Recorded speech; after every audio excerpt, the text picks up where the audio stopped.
अस्सलाम वालेकुम।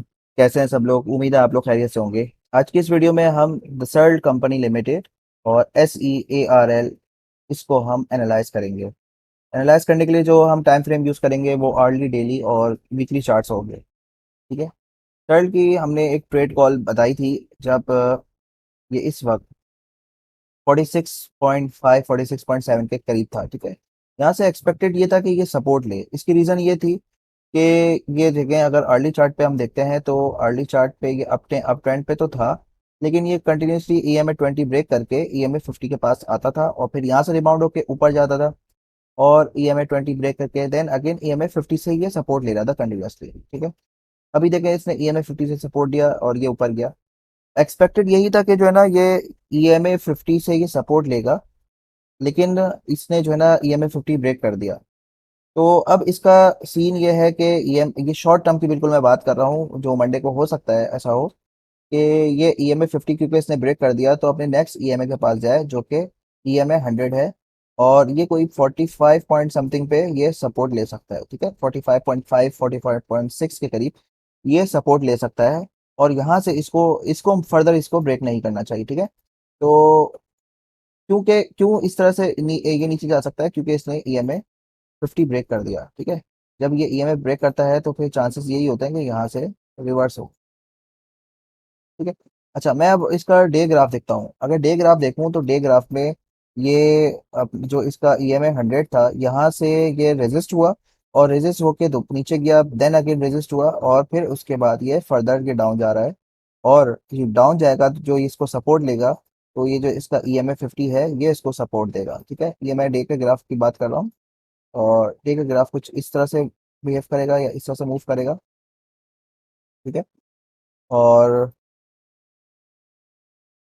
ठीक है, तो हो सकता है कि ये इस यहाँ पर कहीं सपोर्ट ले। ठीक है। तो हमने यही बताया था 45.7 45.8 के पास अर्ली में भी हमने देखा था तकरीबन यहाँ पे ही सपोर्ट लेगा हो सकता है। और डे में भी हमें यही लग रहा है कि ये जो EMA 50 है ये बढ़ता बढ़ता यहाँ तक पहुंचेगा और ये कैंडल इसको अप्रोच करेगी EMA 50 को, तो वहाँ पे ये सपोर्ट ले सकता है। ठीक है। और वीकली चार्ट पे भी हम देखें तो वीकली चार्ट पे इसने जो रजिस्ट करा है वो अपना EMA 20 एक बहुत लंबा एक डाउन ट्रेंड था और स्टिल ये अभी अपने डाउन ट्रेंड पे है वीकली चार्ट के हिसाब से। और ये इसने अपना जैसे अगर हम देखें तो EMA 20 को बहुत अरसे से ये रेजिस्ट करता हुआ आ रहा है वीकली चार्ट के हिसाब से। यहाँ पे रेजिस्ट किया, नीचे गया, रेजिस्ट किया, नीचे गया, फिर रेजिस्ट किया, नीचे गया, रेजिस्ट किया, नीचे गया और ये अगेन इसके साथ यही हो रहा है। ठीक है। तो इसको मैं अगर ये ड्राइंग्स रिमूव करता हूँ फिर मैं देखूँ तो ये इस वक्त सेलिंग प्रेशर कंटिन्यू है। ठीक है।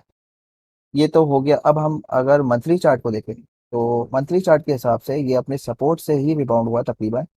और अगर मैं देखूँ तो इसकी RSI मंथली चार्ट के हिसाब से या बहुत लॉन्ग टर्म के हिसाब से मैं बात करूँ, अगर एक साल की होल्डिंग के लिए बात करूँ, कि जिसने यहाँ पे कहीं 37 40 के करीब जिसने लिया हुआ है और ये चाहता है कि यार मैं होल्ड करना चाहता हूँ, तो उसके चांसेस यही है कि अगर वो लंबी होल्डिंग करे तो ये मजीद ऊपर की तरफ ये अप्रोच करे, हो सकता है ये 60 वाट के करीब पहुंच जाए। ये मैं बहुत लंबी होल्डिंग की बात कर रहा हूँ, पूरे साल की बात कर रहा हूँ। ठीक है।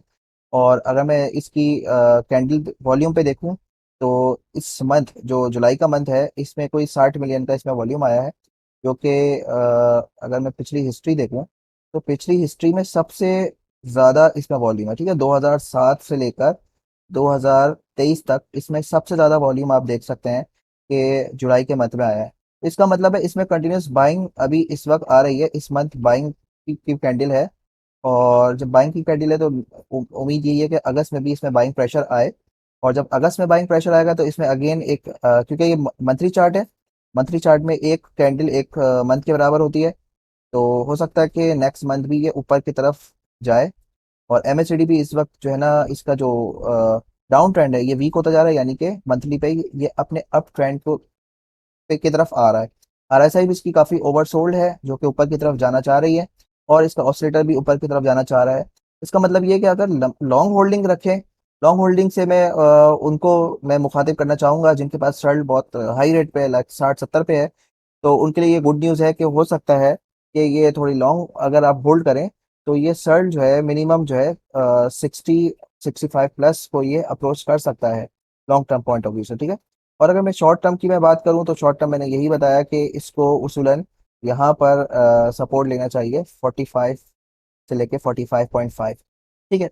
अच्छा, अब मैं ये लास्ट में ये बात करता हूँ कि जिसने सर्ल बाय किया था 46.7 के पास, जो मैंने कॉल बताई थी, अब उसके पास दो ऑप्शन है। एक ऑप्शन ये है कि या तो जिसको उसको जो स्टॉप लॉस बताया था वो अपना स्टॉप लॉस लगा ले, और माइनर लॉस में वो निकल जाएगा, 1 to 2% लॉस में वो निकल जाएगा। और अगर जिसको एवरेज करना है तो वो 45 के पास वो एवरेज कर सकता है।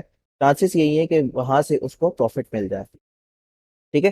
तो आज की इस वीडियो में हमने सर्ल्ड कंपनी को एनालाइज किया और उम्मीद है कि आपको ये एनालिसिस पसंद आई होगी।